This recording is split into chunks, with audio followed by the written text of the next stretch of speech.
Hi hello ಎಲ್ಲರಿಗೂ ನಮಸ್ಕಾರ. ಅಮೋಕ್ ಸ್ಟಡಿ ಸರ್ಕಲ್ ಯೂಟ್ಯೂಬ್ ಚಾನಲ್ಗೆ ಎಲ್ಲರಿಗೂ ಸ್ವಾಗತ. ನಾವು ಇಂದಿನ ತರಗತಿಯಲ್ಲಿ ಗಂಗರು ಎಂಬ ಅಧ್ಯಯನದ ಬಗ್ಗೆ ತಿಳಿದುಕೊಳ್ಳೋಣ. ಗಂಗ ರಾಜವಂಶದ ಉನ್ನತಿ ಮತ್ತು ಅವನತಿ ಕರ್ನಾಟಕದ ಇತಿಹಾಸದ ಆದಿಭಾಗದ ಒಂದು ಮುಖ್ಯ ಅಧ್ಯಾಯವಾಗಿದೆ. ಗಂಗ ವಂಶದ ಸಂಸ್ಥಾಪಕರು ತಮ್ಮನ್ನು ಇಕ್ಷ್ವಾಕು ವಂಶದವರೆಂದು ಹೇಳಿಕೊಂಡರು. ನೋಡ್ರಿ, ಇದರ ಮೇಲೆ ಪ್ರಶ್ನೆಯನ್ನು ಕೇಳ್ಬೋದು. ಗಂಗ ವಂಶದ ಸಂಸ್ಥಾಪಕರು ತಮ್ಮನ್ನು ಯಾವ ವಂಶದವರೆಂದು ಹೇಳಿಕೊಂಡರು ಅಂಥೇಳಿ. ಈ ಗಂಗ ವಂಶದ ಸಂಸ್ಥಾಪಕರು ತಮ್ಮನ್ನು ಇಕ್ಷ್ವಾಕು ವಂಶದವರೆಂದು ಹೇಳಿಕೊಂಡಿದ್ದಾರೆ. ಇವರು ಯಾವ ಯಾವ ಪ್ರದೇಶಗಳಿಂದ ರಾಜ್ಯವನ್ನು ಆಳಿದರು ಅಂತಂದ್ರೆ, ಕೂವಲಾಲ, ತಲಕಾಡು ಹಾಗೂ ಮಾನ್ಯಪುರದಿಂದ ಏನು ಮಾಡಿದ್ರು ಅಂದ್ರೆ ರಾಜ್ಯವನ್ನು ಆಳಿದರು. ಅಷ್ಟೇ ಅಲ್ಲದ ಈ ಮೂರು ಪ್ರದೇಶಗಳನ್ನು ತಮ್ಮ ರಾಜಧಾನಿಯನ್ನಾಗಿ ಸಹ ಮಾಡಿಕೊಂಡ್ರು. ಕೂವಲಾಲ ಅಂದ್ರೆ ಈಗಿನ ಕೋಲಾರ, ಮಾನ್ಯಪುರ ಅಂದ್ರೆ ಈಗಿನ ಮಣ್ಣೆ, ನೆಲಮಂಗಲ, ಬೆಂಗಳೂರು ಗ್ರಾಮಾಂತರ ಜಿಲ್ಲೆ ಅಂತ ನಾವಿಲ್ಲಿ ಹೇಳ್ಬೋದು. ಇನ್ನು ಗಂಗಾ ವಂಶದ ಸ್ಥಾಪನೆ ಬಗ್ಗೆ ಹೇಳುವುದಾದರೆ, ಇದು ದಡಿಗ ಮತ್ತು ಮಾಧವನಿಂದ ಪ್ರಾರಂಭವಾದ ವಂಶವಾಗಿದೆ ಅಂತ ನಾವಿಲ್ಲಿ ಹೇಳ್ಬೋದು. ಹಾಗಾದ್ರೆ ಗಂಗಾ ವಂಶದ ಸ್ಥಾಪಕರು ಯಾರು ಅಂತ ಕೇಳಿದ್ರೆ ಅದು ದಡಿಗ ಮತ್ತು ಮಾಧವ. ಈ ಒಂದು ಗಂಗಾ ರಾಜ್ಯವನ್ನು ಎಷ್ಟು ಮಂದಿ ರಾಜರು ಆಳಿದ್ರು ಅಂತಂದ್ರೆ 27 ಮಂದಿ ರಾಜರು ಆಳಿದರು. ಹಾಗಾಗಿ ಇದು ಅತಿ ದೀರ್ಘವಾಗಿ ಆಡಳಿತ ನಡೆಸಿದ ರಾಜವಂಶವಾಗಿದೆ. ಅದನ್ನು ಸಹ ಪ್ರಶ್ನೆಯನ್ನು ಕೇಳ್ಬೋದು. ಕರ್ನಾಟಕದಲ್ಲಿ ಅತಿ ದೀರ್ಘವಾಗಿ ಆಡಳಿತ ನಡೆಸಿದ ರಾಜ್ಯ ಮನೆತನ ಯಾವುದು ಅಂತ ಕೇಳ್ಬೋದು. ಅದಕ್ಕೆ ಸರಿಯಾದ ಉತ್ತರ ಗಂಗರು. ಈ ಗಂಗಾ ವಂಶದ ಪ್ರಸಿದ್ಧ ದೊರೆ ಯಾರು ಅಂತಂದ್ರೆ ದುರ್ವಿನಿತ. ಈ ದುರ್ವಿನಿತನು ಅಪ್ರತಿಮ ವೀರ ಮತ್ತು ವಿದ್ವಾಂಸನು ಸಹ ಆಗಿದ್ದನು. ದೀರ್ಘಕಾಲ ಆಳಿದ ಇವನು ತನ್ನ ರಾಜ್ಯವನ್ನು ಬಲಪಡಿಸಿಕೊಳ್ಳಲು ಪುನ್ನಾಟವನ್ನು ಗೆದ್ದುಕೊಂಡನು. ಕರ್ನಾಟಕದಲ್ಲಿ ಅತಿ ಹೆಚ್ಚು ಕಾಲ ಆಳ್ವಿಕೆಯನ್ನು ಮಾಡಿದ್ದು ವಂಶ ಯಾವುದಂದ್ರೆ ಗಂಗರು. ಆ ಗಂಗಾ ವಂಶದಲ್ಲಿಯೇ ದೀರ್ಘಕಾಲ ಆಡಳಿತ ನಡೆಸಿದವನು ಯಾರು ಅಂದ್ರೆ ದುರ್ವಿನಿತ. ಇವನು ಯಾವ ಪ್ರದೇಶವನ್ನು ಗೆದ್ದುಕೊಂಡನು ಅಂತಂದ್ರೆ ಪುನ್ನಾಟವನ್ನು ಗೆದ್ದುಕೊಂಡನು. ಇವನು ಅನೇಕ ಕೆರೆ ನೀರಾವರಿಗಳನ್ನು ಕಟ್ಟಿಸಿದನೆಂದು ನಲ್ಲಾಳ ತಾಮ್ರಪಟಗಳಿಂದ ತಿಳಿದು ಬರುತ್ತದೆ. ಇದನ್ನು ಸಹ ಪ್ರಶ್ನೆಯನ್ನು ಕೇಳಬಹುದು. ನಲ್ಲಾಳ ತಾಮ್ರಪಟ ಯಾರಿಗೆ ಸಂಬಂಧಪಟ್ಟಿದೆ ಅಂತೇಳಿ ಅದು ದುರ್ವಿನಿತನಿಗೆ ಸಂಬಂಧಪಟ್ಟಿದೆ. ಅಷ್ಟೇ ಅಲ್ಲದೆ ನಲ್ಲಾಳ ತಾಮ್ರಪಟದಲ್ಲಿ ಯಾವ ವಿಷಯ ತಿಳಿದಿದೆ ಅಂತಂದ್ರೆ ಅದು ದುರ್ವಿನಿತನು ಕೆರೆಗಳನ್ನು ನೀರಾವರಿಗಾಗಿ ಕಟ್ಟಿಸಿದನೆಂದು ಈ ಒಂದು ತಾಮ್ರಪಟಗಳಲ್ಲಿ ತಿಳಿದು ಬರುತ್ತದೆ ಅನ್ನೋದನ್ನು ಇಲ್ಲಿ ನೋಡ್ಬೋದು. ಈ ದುರ್ವಿನಿತನು ಸಾಹಿತ್ಯ ಪ್ರೇಮಿಯಾಗಿದ್ದನಲ್ಲದೆ ಸ್ವತಃ ಸಂಸ್ಕೃತ ಮತ್ತು ಕನ್ನಡ ಭಾಷೆಯಲ್ಲಿ ಸಾಹಿತ್ಯ ರಚನೆಯನ್ನು ಮಾಡಿದ್ದಾನೆ. ಇವನು ಸಾಹಿತ್ಯ ರಚನೆ ಮಾಡಿದ್ದಾನೆ ಅನ್ನೋದಕ್ಕೆ ಉದಾಹರಣೆ ಏನು ಅಂತಂದ್ರೆ, ಗುಣಾಢ್ಯನ ಒಡ್ಡಕಥಾ ಗ್ರಂಥವನ್ನು ಪ್ರಾಕೃತದಿಂದ ಸಂಸ್ಕೃತಕ್ಕೆ ಭಾಷಾಂತರಿಸಿದ್ದಾನೆ. ಗುಣಾಢ್ಯನ ಗ್ರಂಥ ಯಾವುದಂದ್ರೆ ಒಡ್ಡಕಥಾ. ಅದು ಯಾವ ಭಾಷೆಯಲ್ಲಿದೆ? ಪ್ರಾಕೃತ ಭಾಷೆಯಲ್ಲಿದೆ. ಪ್ರಾಕೃತದಿಂದ ಸಂಸ್ಕೃತಕ್ಕೆ ಭಾಷಾಂತರಿಸಿದವರು ಯಾರು ಅಂದ್ರೆ ದುರ್ವಿನಿತ. ಇದರ ಮೇಲೆ ಸಹ ಪ್ರಶ್ನೆಯನ್ನು TET ಮತ್ತು GPSTRನಲ್ಲಿ ಕೇಳ್ಬೋದು. ಯಾವ ರೀತಿ ಕೇಳ್ಬೋದು ಅಂತಂದ್ರೆ, ಗುಣಾಢ್ಯನ ಒಡ್ಡಕಥಾ ಯಾವ ಭಾಷೆಯಲ್ಲಿದೆ? ಅದು ಪ್ರಾಕೃತದಲ್ಲಿದೆ. ಗುಣಾಢ್ಯನ ಒಡ್ಡಕಥಾ ಗ್ರಂಥವನ್ನು ಪ್ರಾಕೃತದಿಂದ ಸಂಸ್ಕೃತಕ್ಕೆ ಭಾಷಾಂತರಿಸಿದವರು ಯಾರು ಅಂತ ಕೇಳ್ಬೋದು. ಅದಕ್ಕೆ ಸರಿಯಾದ ಉತ್ತರ ದುರ್ವಿನಿತನು. ಅಥವಾ ದುರ್ವಿನಿತನು ಗುಣಾಢ್ಯನ ಒಡ್ಡಕಥಾ ಗ್ರಂಥವನ್ನು ಪ್ರಾಕೃತದಿಂದ ಯಾವ ಭಾಷೆಗೆ ಭಾಷಾಂತರಿಸಿದ್ದಾನೆ ಅಂತಲೂ ಸಹ ಕೇಳ್ಬೋದು. ಅದಕ್ಕೆ ಸರಿಯಾದ ಉತ್ತರ ಸಂಸ್ಕೃತ. ಇನ್ನು ಗಂಗರ ಕೊಡುಗೆಗಳು. ಗಂಗರ ಕೊಡುಗೆಗಳು ಅಂತ ನೋಡೋದಾದರೆ, ಈ ರಾಜನಿಗೆ ಸಹಾಯ ಮಾಡಲು ಒಂದು ಮಂತ್ರಿಮಂಡಲ ಇತ್ತು. ಮಂತ್ರಿಗಳು ವಿವಿಧ ಆಡಳಿತ ಶಾಖೆಗಳ ಮೇಲ್ವಿಚಾರಣೆಯನ್ನು ನಡೆಸ್ತಿದ್ರು. ಗ್ರಾಮಾಡಳಿತ ಸುವ್ಯವಸ್ಥಿತವಾಗಿತ್ತು. ಗ್ರಾಮ ಸಭೆಯು ಭೂ ಕಂದಾಯ, ತೆರಿಗೆ, ನ್ಯಾಯ, ನೈರ್ಮಲ್ಯ, ರಕ್ಷಣೆಗಳನ್ನು ಗಮನಿಸುತ್ತಿತ್ತು. ವ್ಯವಸಾಯವು ಮುಖ್ಯ ಕಸುಬಾಗಿತ್ತು. ಇದನ್ನು ಸಹ ಪ್ರಶ್ನೆಯನ್ನು ಕೇಳ್ಬೋದು. ಗಂಗರ ಮುಖ್ಯ ಕಸುಬು ಯಾವುದಾಗಿತ್ತು ಅಂತೇಳಿ. ಅದಕ್ಕೆ ಸರಿಯಾದ ಉತ್ತರ ವ್ಯವಸಾಯ. ನೇಯ್ಗೆ, ಕಮ್ಮಾರಿಕೆ ಮುಂತಾದ ಕಸುಬುಗಳು ಸಹ ಈ ಗಂಗರ ಆಡಳಿತದಲ್ಲಿ ಇದು. ಈ ನೇಯ್ಗೆ ಯಾರ ಮುಖ್ಯ ಕಸುಬಾಗಿತ್ತು ಅಂತಂದ್ರೆ ದೆಹಲಿ ಸುಲ್ತಾನರ ಮುಖ್ಯ ಕಸುಬಾಗಿತ್ತು. ಈ ಹಿಂದೆ TETಯಲ್ಲಿ ಈ ಪ್ರಶ್ನೆಯನ್ನು ಕೇಳಲಾಗಿತ್ತು. ದೆಹಲಿ ಸುಲ್ತಾನರ ಮುಖ್ಯ ಕಸುಬು ಯಾವುದಾಗಿತ್ತು? ನೇಯ್ಗೆ ಆಗಿತ್ತು. ಅದೇ ರೀತಿ ಗಂಗರ ಮುಖ್ಯ ಕಸುಬು ವ್ಯವಸಾಯ. ಇವರು ಇತರ ರಾಷ್ಟ್ರಗಳೊಡನೆ ವ್ಯಾಪಾರ ಸಂಬಂಧವನ್ನು ಸಹ ಇಟ್ಟುಕೊಂಡಿದ್ದರು. ಗಂಗರ ಕಾಲದ ಸಮಾಜ ಹಲವು ಪಂಗಡ ಜಾತಿಗಳಾಗಿ ವಿಭಜಿತವಾಗಿದ್ದರು, ಪರಸ್ಪರ ಅವಲಂಬಿಗಳಾಗಿದ್ದರು. ಇವರ ಆಡಳಿತದಲ್ಲಿ ಯಾವ ಕುಟುಂಬ ಪದ್ಧತಿ ಇತ್ತು ಅಂತಂದ್ರೆ ಪಿತೃಪ್ರಧಾನ ಅವಿಭಕ್ತ ಕುಟುಂಬ ಪದ್ಧತಿ ಸಾಮಾನ್ಯವಾಗಿತ್ತು. ಸಮಾಜದಲ್ಲಿ ಸತ್ಯಶೀಲತೆ, ಸ್ವಾಮಿನಿಷ್ಠೆ, ಶೌರ್ಯ ಮತ್ತು ತಾಳ್ಮೆ ಎಂಬ ಸಾಮಾಜಿಕ ಮೌಲ್ಯಗಳು ಸಹ ಪ್ರಭಾವಿ ಆಗಿದ್ದವು. ಈ ಗಂಗರ ಕಾಲದಲ್ಲಿ ಶಿಕ್ಷಣ ನೀಡುವ ಕೇಂದ್ರಗಳು ಯಾವಾಗಿದ್ವು ಅಂತಂದ್ರೆ ಮಠ, ಘಟಿಕಸ್ಥಾನ, ಬ್ರಹ್ಮಪುರಿ, ಅಗ್ರಹಾರಗಳು ಮತ್ತು ಚೈತ್ಯಾಲಯಗಳು ಏನು ಮಾಡಿದ್ವು ಅಂದರೆ ಶಿಕ್ಷಣ ನೀಡುವ ಕೇಂದ್ರಗಳಾಗಿದ್ದವು. ಈ ಒಂದು ಜ್ಞಾನಾರ್ಜನೆಯ ಕೇಂದ್ರಗಳು ಯಾವಾಗಿದ್ದವು ಅಂತಂದ್ರೆ ತಲಕಾಡು, ಶ್ರವಣಬೆಳಗೊಳ, ಬಂಕಾಪುರ ಮತ್ತು ಪೆರೂರುಗಳು ಏನಾಗಿದ್ವು ಅಂದರೆ ಜ್ಞಾನಾರ್ಜನೆಯ ಕೇಂದ್ರಗಳು. ಇದರ ಮೇಲೆ ಸಹ ಪ್ರಶ್ನೆಯನ್ನು ಕೇಳ್ಬೋದು. ಗಂಗರ ಕಾಲದ ಜ್ಞಾನಾರ್ಜನೆಯ ಕೇಂದ್ರಗಳು ಯಾವುವು ಅಂತ ಹೇಳಿ ತಲಕಾಡು, ಶ್ರವಣಬೆಳಗೊಳ, ಬಂಕಾಪುರ ಮತ್ತು ಪೆರೂರು. ಗಂಗರು ಜೈನ ಮತಾವಲಂಬಿಗಳಾದುದರಿಂದ ಜೈನ ಧರ್ಮವು ಹೆಚ್ಚಿನ ಪ್ರಾಶಸ್ತ್ಯವನ್ನು ಪಡೆದುಕೊಂಡಿತು. ನೋಡ್ರಿ, ಗಂಗರು ಯಾವ ಮತಾವಲಂಬಿಗಳಾಗಿದ್ದರು? ಜೈನ ಮತಾವಲಂಬಿಗಳಾಗಿದ್ದರು.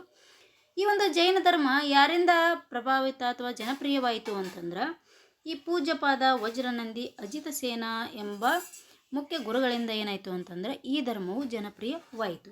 ಈ ಪೂಜ್ಯಪಾದ ಯಾರು ಗುರು ಆಗಿದ್ರು ಅಂತಂದ್ರೆ ದುರ್ವಿನಿತನ ಜೈನ ಗುರು ಆಗಿದ್ರು. ಅಷ್ಟೇ ಅಲ್ಲದೆ ಶ್ರವಣಬೆಳಗೊಳದಲ್ಲಿ 58 ಅಡಿ ಏಕಶಿಲಾ ಗುಮ್ಮಟೇಶ್ವರ ಪ್ರತಿಮೆಯನ್ನು ಪ್ರತಿಷ್ಠಾಪನೆಗೊಳಿಸಿ ಅದನ್ನು ಅತ್ಯಂತ ಪ್ರಸಿದ್ಧ ಕೇಂದ್ರವನ್ನಾಗಿ ಈ ಗಂಗರು ಮಾರ್ಪಡಿಸಿದರು. ಈ ಒಂದು ಗುಮ್ಮಟೇಶ್ವರ ಪ್ರತಿಮೆಗೆ 12 ವರ್ಷಗಳಿಗೊಮ್ಮೆ ಮಹಾಮಸ್ತಾಭಿಷೇಕ ನಡೆಯುತ್ತದೆ. ಇದನ್ನು ಸಹ ಪ್ರಶ್ನೆಯನ್ನು ಕೇಳ್ಬೋದು. 12 ವರ್ಷಗಳಿಗೊಮ್ಮೆ ಮಹಾಮಸ್ತಾಭಿಷೇಕ ಯಾರಿಗೆ ನಡೀತಂದ್ರೆ ಗುಮ್ಮಟೇಶ್ವರನಿಗೆ ನಡೆಯುತ್ತೆ. ಎಷ್ಟು ವರ್ಷಗಳಿಗೊಮ್ಮೆ ಮಹಾಮಸ್ತಾಭಿಷೇಕ ನಡೆಯುತ್ತಾ ಅಂತ ಕೇಳ್ಬೋದು. ಅದು 12 ವರ್ಷಗಳಿಗೊಮ್ಮೆ ಏನಾಗುತ್ತೆ ಮಹಾಮಸ್ತಾಭಿಷೇಕ ನಡೆಯುತ್ತಾ. ಇನ್ನು ಬಾಹುಬಲಿ ಗುಮ್ಮಟೇಶ್ವರನ ಬಗ್ಗೆ ಹೇಳೋದಾದರೆ ಶ್ರವಣಬೆಳಗೊಳದ ಗುಮ್ಮಟೇಶ್ವರ ಮೂರ್ತಿಯು ವಿರಕ್ತ ಜೀವನದ ಸಂಕೇತವಾಗಿದೆ. ಯಾವ ಜೀವನದ ಸಂಕೇತವಾಗಿದೆ? ಇದು ವಿರಕ್ತ ಜೀವನದ ಸಂಕೇತವಾಗಿದೆ. ಇದನ್ನು ನಿರ್ಮಿಸಿದವರು ಯಾರು ಅಂತಂದ್ರೆ 4ನೇ ರಾಚಮಲ್ಲನ ಮಂತ್ರಿಯಾಗಿದ್ದ ಚಾವುಂಡರಾಯನು ಇದನ್ನು ನಿರ್ಮಿಸಿದನು. ಇದರ ಮೇಲೂ ಸಹ ಪ್ರಶ್ನೆಯನ್ನು TET GPSRನಲ್ಲಿ ಕೇಳ್ಬೋದು. ಇದನ್ನು ನಿರ್ಮಿಸಿದವರು ಯಾರು ಅಂತೇಳಿ. ಅದನ್ನು ನಿರ್ಮಿಸಿದವರು ಚಾವುಂಡರಾಯ. ಈ ಚಾವುಂಡರಾಯನ ಮಂತ್ರಿ ಯಾರಾಗಿದ್ದರು ಅಂತ ಪ್ರಶ್ನೆಯನ್ನು ಕೇಳ್ಬೋದು. ಚಾವುಂಡರಾಯನು ಯಾರ ಮಂತ್ರಿಯಾಗಿದ್ದ ಅಂತಂದ್ರೆ 4ನೇ ರಾಚಮಲ್ಲನ ಮಂತ್ರಿ ಆಗಿದ್ದನು. ಇನ್ನು 100 ಜನ ಸಹೋದರರಲ್ಲಿ ಹಿರಿಯವ ಭರತ, ಕಿರಿಯವ ಬಾಹುಬಲಿ. ಭರತನಿಗೆ ರಾಜ್ಯಾಭಿಷೇಕವಾದ ಮೇಲೆ ಒಂದು ಚಕ್ರರತ್ನ ದೊರಕಿ ಎಲ್ಲ ರಾಜ್ಯಗಳನ್ನು ಗೆದ್ದು ಚಕ್ರಾಧಿಪತಿ ಆಗುತ್ತಾನೆ. ಯಾರು? ಭರತ. ಅದಕ್ಕೂ ಮೊದಲು ಎಲ್ಲ ತಮ್ಮಂದಿರು ಅವನ ಆಧಿಪತ್ಯವನ್ನು ಒಪ್ಪಿಕೊಳ್ಳುತ್ತಾರೆ. ಆದರೆ ಬಾಹುಬಲಿ ಇವನ ಆಧಿಪತ್ಯವನ್ನು ಒಪ್ಪದಿದ್ದಾಗ ಯುದ್ಧಕ್ಕೆ ಅಣಿಯಾಗುತ್ತಾರೆ.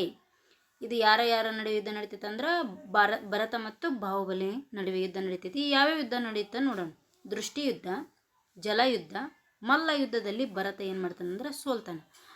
ಮಲ್ಲ ಯುದ್ಧದ ಅಂತ್ಯದಲ್ಲಿ ಬಾಹುಬಲಿ ಭರತನನ್ನು ಚಕ್ರದಂತೆ ತಿರುಗಿಸಿ ಇನ್ನೇನು ಬೀಸಾಡಬೇಕು ಎನ್ನುವಷ್ಟರಲ್ಲಿ ಬಾಹುಬಲಿಯ ಮನದಲ್ಲಿ ಏನಾಗ್ತಾ ವಿರಕ್ತಿ ಉಂಟಾಗುತ್ತಾ ಅಣ್ಣನನ್ನು ಕೆಳಗಿಳಿಸಿ ನಮಸ್ಕಾರ ಮಾಡಿ ನಿರ್ವಾಣಕ್ಕೆ ಹೋಗಿ ನಿಂತೇ ತಪಸ್ಸು ಮಾಡುತ್ತಾನೆ. ಆದರೂ ಮುಕ್ತಿಯಾಗದಿದ್ದಾಗ ಬಾಹುಬಲಿಯು ತನ್ನ ಅಣ್ಣನ ಸಾಮ್ರಾಜ್ಯದಲ್ಲಿ ನಿಂತು ತಪಸ್ಸು ಮಾಡುತ್ತಿರುವುದರಿಂದ ತನಗೆ ನಿರ್ವಾಣ ದೊರಕುತ್ತಿಲ್ಲವೆಂದು ತಿಳಿಯುತ್ತದೆ. ಆಗ ಭರತನೇ ಬಂದು ಬಾಹುಬಲಿಗೆ ಇಡೀ ಸಾಮ್ರಾಜ್ಯವನ್ನು ಬಾಹುಬಲಿಯದೆಂದು ಅದನ್ನು ಆಳುತ್ತಿರುವವನು ತಾನೆಂದು ತಿಳಿಸಿದಾಗ ಮೋಕ್ಷ ಲಭಿಸುತ್ತದೆ. ಇದೇನು ಅಂದ್ರೆ ಈ ಒಂದು ಮೂರ್ತಿಯ ಹಿನ್ನೆಲೆ. ಇನ್ನು ಈ ಮೂರ್ತಿಯ ಬಗ್ಗೆ ಹೇಳೋದಾದರೆ ಈ ಒಂದು ಮೂರ್ತಿಯ ಶಿಲ್ಪಿ ಯಾರು ಅಂದ್ರೆ ಅರಿಷ್ಟನೇಮಿ. ಈ ಗುಮ್ಮಟೇಶ್ವರ ವಿಗ್ರಹವನ್ನು ನಿರ್ಮಿಸಿದವನು ಚಾವುಂಡರಾಯ. ಅವನು 4ನೇ ರಾಚಮಲ್ಲ ಮಂತ್ರಿಯಾಗಿದ್ದಂತ ತಿಳ್ಕೊಂಡಿದ್ವಿ. ಆದರೆ ಇದರ ಶಿಲ್ಪಿ ಯಾರಾಗಿದ್ದರು ಅಂತಂದ್ರೆ ಅರಿಷ್ಟನೇಮಿ ಆಗಿದ್ದರು. ಇನ್ನು ಕರ್ನಾಟಕದಲ್ಲಿ ಪ್ರಮುಖ ಗುಮ್ಮಟೇಶ್ವರನ ವಿಗ್ರಹಗಳು ಎಲ್ಲೆಲ್ಲದವು ಅಂತಂದ್ರೆ ಹಾಸನ ಜಿಲ್ಲೆಯ ಶ್ರವಣಬೆಳಗೊಳದಲ್ಲಿ ಹಾಗೂ ಉಡುಪಿ ಜಿಲ್ಲೆಯ ಕಾರ್ಕಳದಲ್ಲಿ ಸಹ ಇದೆ. ದಕ್ಷಿಣ ಕನ್ನಡ ಜಿಲ್ಲೆಯ ಧರ್ಮಸ್ಥಳದಲ್ಲಿ ಸಹ ಗುಮ್ಮಟೇಶ್ವರ ಮೂರ್ತಿ ಇದೆ. ದಕ್ಷಿಣ ಕನ್ನಡ ಜಿಲ್ಲೆಯ ವೇಣೂರಿನಲ್ಲಿಯೂ ಸಹ ಇದೆ. ಮೈಸೂರು ಜಿಲ್ಲೆಯ ಗುಮ್ಮಟಗಿರಿಯಲ್ಲಿಯೂ ಸಹ ನಾವೊಂದು ಗುಮ್ಮಟೇಶ್ವರ ವಿಗ್ರಹವನ್ನು ನಾವಿಲ್ಲಿ ನೋಡಬಹುದು.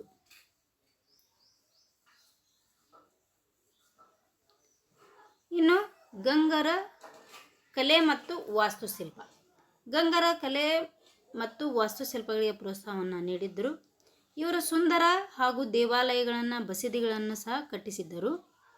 ಇವರ ಪ್ರಮುಖ ದೇವಾಲಯಗಳು ಯಾವುವು ಅಂತ ಹೇಳಿದರೆ ಇವರು ನಿರ್ಮಿಸಿದಂಥ ದೇವಾಲಯಗಳು ಯಾವುವು ಅಂತ ಹೇಳಿದ್ರೆ ಮಣ್ಣೆಯಲ್ಲಿರುವ ಕಪಿಲೇಶ್ವರ ದೇವಸ್ಥಾನ, ಇನ್ನು ತಲಕಾಡಿನ ಪಾತಾಳೇಶ್ವರ, ಮರುಳೇಶ್ವರ, ಕೋಲಾರದ ಕೋಲಾರಮ್ಮ, ಬೇಗೂರಿನ ನಾಗೇಶ್ವರ, ಶ್ರವಣಬೆಳಗೊಳದ ಗುಮ್ಮಟೇಶ್ವರ ಇವು ಏನು ಅಂತಂದ್ರೆ ಗಂಗರ ಕಟ್ಟಿಸಿದಂಥ ದೇವಾಲಯಗಳು. ಇದನ್ನು G P S T R ಎಕ್ಸಾಮ್ನಲ್ಲಿ ಏನು ಮಾಡ್ಬೋದು ಅಂತಂದ್ರೆ 3 ಮಾರ್ಕ್ಸ್ಗೆ ಕೇಳ್ಬೋದು.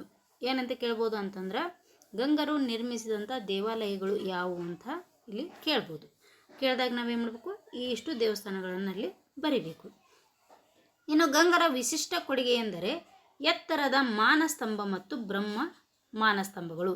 ಇದನ್ನು ಈ ಹಿಂದೆ KPSC ನಡೆಸಿದಂತಹ ಎಕ್ಸಾಮ್ನಲ್ಲಿ ಕೇಳಲಾಗಿತ್ತು. ಏನಂತ ಕೇಳಿದ್ರು ಅಂತಂದ್ರೆ ಮಾನಸ್ತಂಭ ಮತ್ತು ಬ್ರಹ್ಮ ಮಾನಸ್ತಂಭಗಳು ಯಾರ ಕಾಲಕ್ಕೆ ಸೇರಿದ್ವು ಅಂತ ಹೇಳಿ ಪ್ರಶ್ನೆಯನ್ನು ಕೇಳಲಾಗಿತ್ತು. ಅದಕ್ಕೆ ಸರಿಯಾದ ಉತ್ತರ ಗಂಗರು. ಇನ್ನು ಬ್ರಹ್ಮ ಮಾನಸ್ತಂಭ ಮತ್ತು ಮಾನಸ್ತಂಭದ ಬಗ್ಗೆ ಹೇಳುವುದಾದ, ಈ ಮಾನಸ್ತಂಭ ಅಂದ್ರೆ ತೀರ್ಥಂಕರ ವಿಗ್ರಹಗಳನ್ನು ಸ್ತಂಭದ ತುದಿಯಲ್ಲಿಡುವುದು. ಮಾನಸ್ತಂಭ ಅಂದ್ರೆ ತೀರ್ಥಂಕರ ವಿಗ್ರಹಗಳನ್ನು ಸ್ತಂಭದ ತುದಿಯಲ್ಲಿಡೋದು. ಬ್ರಹ್ಮ ಮಾನಸ್ತಂಭ ಅಂದ್ರೆ ಬ್ರಹ್ಮನ ವಿಗ್ರಹವನ್ನು ಸ್ತಂಭದ ತುದಿಯಲ್ಲಿ ಇಡುವುದು. ಇದಕ್ಕೆ ಮಾನಸ್ತಂಭ ಮತ್ತು ಬ್ರಹ್ಮ ಮಾನಸ್ತಂಭ ಅಂಥೇಳಿ ನಾವಿಲ್ಲಿ ಕರಿತೀವಿ. ಇನ್ನು ಇವರ ಸಾಹಿತ್ಯದ ಬಗ್ಗೆ ಹೇಳೋದಾದರೆ, ಸಾಹಿತ್ಯಾಭಿಮಾನಿಗಳಾದಂಥ ಗಂಗರಾಜರು ಸಂಸ್ಕೃತ, ಪ್ರಾಕೃತ ಮತ್ತು ಕನ್ನಡ ಭಾಷೆಗಳಿಗೆ ಪ್ರೋತ್ಸಾಹವನ್ನು ನೀಡಿದ್ದಾರೆ. ಇವರ ಸಾಹಿತ್ಯ ರಚನೆಗಳು ಯಾವುವು ಅನ್ನೋದನ್ನು ತಿಳಿದುಕೊಳ್ಳುವುದಾದರೆ, ಇಮ್ಮಡಿ ಮಾಧವನು ದತ್ತಕ ಸೂತ್ರಕ್ಕೆ ಟಿಪ್ಪಣಿಯನ್ನು ಬರೆದವನು. ಈ ದತ್ತಕ ಸೂತ್ರವನ್ನು ಬರೆದವರು ಯಾರು ಅಂದ್ರೆ 1ನೇ ಮಾಧವ. ಅದಕ್ಕೆ ಟಿಪ್ಪಣಿ ಬರೆದವನು ಯಾರು ಅಂತಂದ್ರೆ ಇಮ್ಮಡಿ ಮಾಧವ. ದುರ್ವಿನಿತನು ಶಬ್ದಾವತಾರ ಸಂಸ್ಕೃತ ಕೃತಿಯನ್ನು ರಚಿಸಿದನಲ್ಲದೆ ಗುಣಾಢ್ಯನ ಒಡ್ಡಕತವನ್ನು ಸಂಸ್ಕೃತಕ್ಕೆ ಅನುವಾದ ಮಾಡಿದ. ಈ ಹಿಂದೆ ನಾವು ನೋಡಿದ್ವಿ, ದುರ್ವಿನಿತನು ಏನು ಮಾಡಿದ್ದ, ಗುಣಾಢ್ಯನ ಒಡ್ಡಕತ ಗ್ರಂಥವನ್ನು ಸಂಸ್ಕೃತಕ್ಕೆ ಅನುವಾದ ಮಾಡಿದ ಅಂತೇಳಿ. ಅಂದ್ರೆ ಗುಣಾಢ್ಯನ ಒಡ್ಡಕತ ಪ್ರಾಕೃತ ಭಾಷೆಯಲ್ಲಿತ್ತು, ಅದನ್ನು ಸಂಸ್ಕೃತ ಭಾಷೆಗೆ ಅನುವಾದ ಮಾಡಿದನು. ಅಷ್ಟೇ ಅಲ್ದನ ಶಬ್ದಾವತಾರ ಸಂಸ್ಕೃತ ಕೃತಿಯನ್ನು ಸಹ ದುರ್ವಿನಿತನು ರಚಿಸಿದನು. ಇದರ ಮೇಲೆ ಸಹ ಪ್ರಶ್ನೆಯನ್ನು ಕೇಳ್ಬೋದು. ಶಬ್ದಾವತಾರ ಯಾರ ಕೃತಿ ಅಂತೇಳಿ, ಅದು ದುರ್ವಿನಿತನ ಕೃತಿ. ಇದು ಯಾವ ಭಾಷೆಯಲ್ಲಿದೆ ಅಂದರೆ ಸಂಸ್ಕೃತ ಭಾಷೆಯಲ್ಲಿ ಇದೆ. ಇನ್ನು ದತ್ತಕ ಸೂತ್ರಕ್ಕೆ ಟಿಪ್ಪಣಿ ಬರೆದಂತಹ ಗಂಗರಾಜ ಯಾರು ಅಂತ ಕೇಳ್ಬೋದು. ಅದು ಯಾರಂದ್ರೆ ಇಮ್ಮಡಿ ಮಾಧವ. ಇನ್ನು ಶ್ರೀ ಪುರುಷನ ಗಜಶಾಸ್ತ್ರ 2ನೇ ಶಿವಮಾರನ ಗಜಾಷ್ಟಕ ಕನ್ನಡ ಕೃತಿಯನ್ನು ರಚಿಸಿದನು. ನೋಡ್ರಿ, ಗಜಶಾಸ್ತ್ರ ಮತ್ತು ಗಜಾಷ್ಟಕ ಇವು ಕನ್ನಡ ಕೃತಿಗಳು. ಗಜಶಾಸ್ತ್ರವನ್ನು ರಚಿಸಿದವರು ಶ್ರೀ ಪುರುಷ, ಗಜಾಷ್ಟಕ ಇದನ್ನು ರಚಿಸಿದವರು 2ನೇ ಶಿವಮಾರ.